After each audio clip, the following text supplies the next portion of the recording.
सनातन परंपरा में एकादशी व्रत का अत्यधिक महत्व बताया गया है।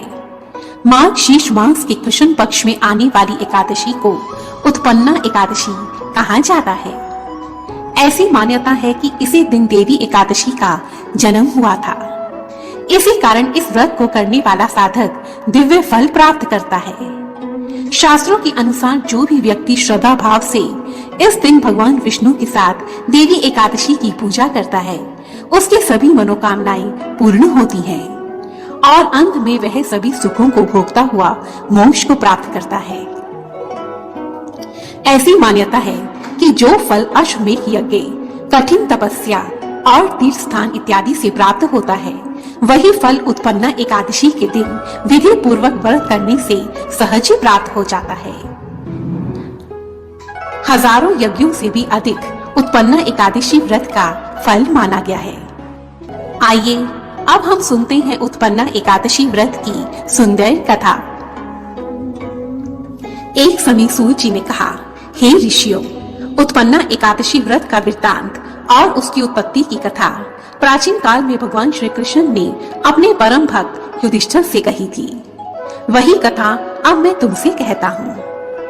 एक समय राजा युधिष्ठिर ने भगवान श्री कृष्ण से कहा, हे वासुदेव, हे मधुसूदन, एकादशी व्रत किस विधि से किया जाता है और उसका क्या फल प्राप्त होता है? इस एकादशी व्रत को सर्वप्रथम किसने आरंभ किया? यह सब आप मुझे बताने की कृपा करें। यह सुनकर भगवान श्री कृष्ण ने कहा, हे युधिष्ठिर, मैं तुमसे एकादशी व्रत के महात्म्य को कह रहा हूँ, तुम उसे ध्यान पूर्वक श्रवण करो। सर्वप्रथम हेमंत ऋतु में माघ शीर्ष कृष्ण पक्ष एकादशी से इस व्रत को आरंभ किया जाता है। जो मनुष्य विधि विधान के अनुसार एकादशी का व्रत करते हैं, उन्हें शंखो द्वार तीर्थ में स्नान करके भगवान से दर्शन करने से जो लाभ प्राप्त होता है, वह एकादशी व्रत के 16वें भाग के बराबर भी नहीं माना जा सकता है। संक्रांति से 4 लाख गुना तथा सूर्य चंद्र ग्रहण में स्नान दान से जो पुण्य प्राप्त होता है, वही पुण्य एकादशी के दिन व्रत करने से सहज ही प्राप्त हो जाता है। अश्वमेध यज्ञ करने से 100 गुना तथा 1 लाख व्यक्ति को 60 वर्ष तक भोजन कराने से 10 गुना, 10 ब्राह्मणों तथा 100 ब्रह्मचारियों को भोजन कराने से 1000 गुना पुण्य भूमि दान करने से होता है। विद्या दान से 10 गुना पुण्य भूखे को भोजन कराने से होता है। परंतु एकादशी व्रत का पुण्य सबसे अधिक माना गया है। इस व्रत का प्रभाव देवताओं को भी दुर्लभ है। अब मैं तुमसे एकादशी व्रत की पावन कथा को कहता हूँ, तुम उसे ध्यान पूर्वक श्रवण करो। भगवान श्री कृष्ण ने कहा, हे युधिष्ठिर, सतयुग में मुर नाम का एक दैत्य उत्पन्न हुआ।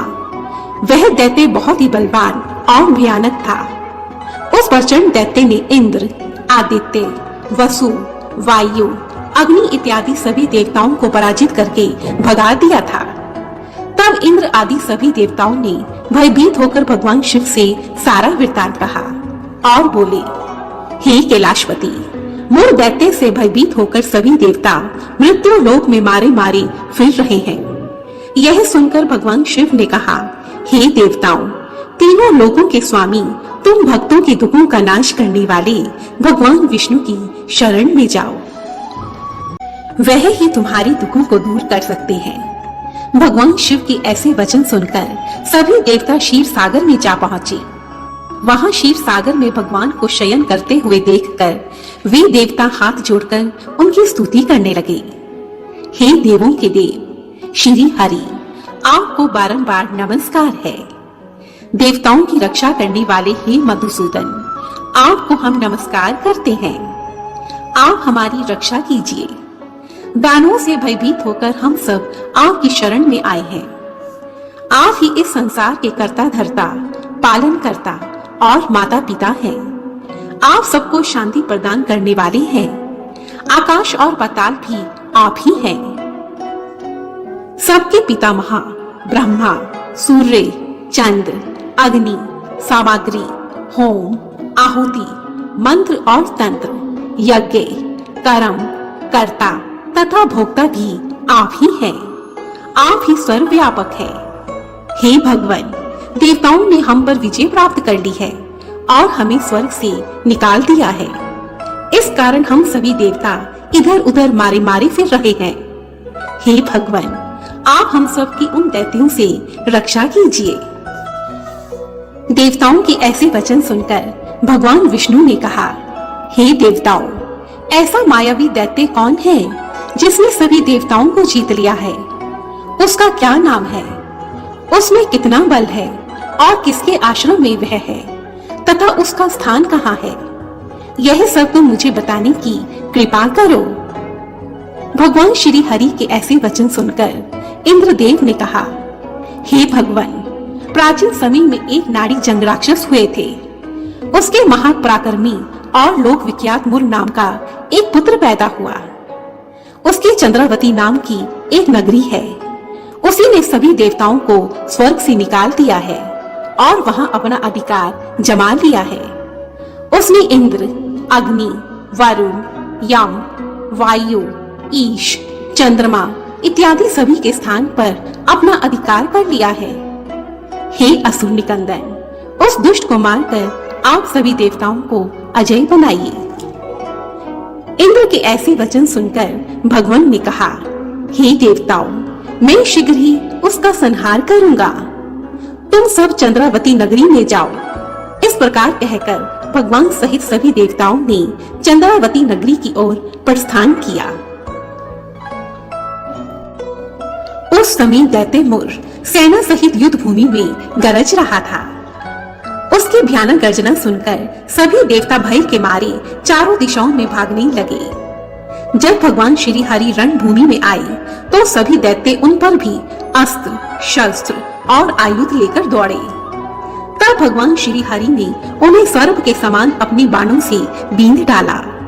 बहुत से दैत्य मारे गए, केवल राक्षस मुर ही बचा रहा। वह मुर अविचल भाव से भगवान के साथ युद्ध करता रहा।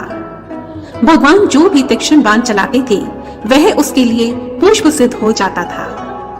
उसका शरीर पूरी तरह से छिन्न भिन्न हो गया, परंतु फिर भी वह लगातार भगवान से युद्ध करता रहा। उन दोनों के बीच मल्ल युद्ध भी हुआ। इस प्रकार पूरे 10,000 वर्ष तक उनका युद्ध चलता रहा, परंतु फिर भी मुर नहीं हारा। अब थक कर भगवान श्री हरि बद्री का आश्रम चले गए। वहां हेमवती नामक एक सुंदर गुफा थी। तब भगवान श्री हरि ने विश्राम करने के लिए उस गुफा में प्रवेश किया। यह गुफा 12 योजन लंबी थी। उस गुफा का एक ही द्वार था। भगवान विष्णु उस गुफा में योग निद्रा की गोद में सो गए। उसी समय मुर राक्षस भी भगवान के पीछे पीछे उसी गुफा में आ गया और भगवान को सोया हुआ देखकर भगवान को मारने को उद्यत हुआ। परंतु तभी भगवान के शरीर से उज्जवल कांतिमय रूप वाली एक देवी प्रकट हुई। उस देवी ने राक्षस मुर को ललकारा, उसके साथ युद्ध किया और उसे तत्काल मौत के घाट भी उतार दिया। उस दैत्य मुर के मरते ही सभी देवता इंद्रलोक में वापस चले गए। जब श्री हरि योग निद्रा से जागे तब सभी बातों को जानकर उन्होंने उस देवी से कहा, हे देवी, मैं तुमसे अत्यंत प्रसन्न हूँ।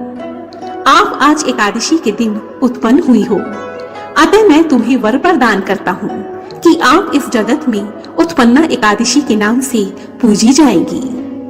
मेरे भक्त सदा आपकी भी पूजा करेंगे। यह एकादशी का व्रत मुझे अत्यंत प्रिय होगा और इस व्रत को करने से मनुष्य को मोक्ष की प्राप्ति भी होगी। ऐसा कहकर भगवान वहां से अंतर्ध्यान हो गए और इसी प्रकार उसी दिन से इस धरती पर एकादशी व्रत का पालन किया जाने लगा। अंत में भगवान श्री कृष्ण ने कहा, हे धर्मराज, इस प्रकार उत्पन्ना एकादशी से ही एकादशी माता का जन्म हुआ। इस एकादशी के व्रत करने से मनुष्य जाति को जीवन भर का पुण्य प्राप्त होता है और उसके समस्त पाप नष्ट हो जाते हैं। जय एकादशी माता, जय श्री हरि, बोलो जय श्री नारायण। मेरी सभी वीडियोस को देखने के लिए रेड कलर के बटन को दबाकर मेरे चैनल को सब्सक्राइब करें और साथ ही साथ बेल आइकन को भी दबा दें तथा फिर ऑल पर क्लिक कर दें।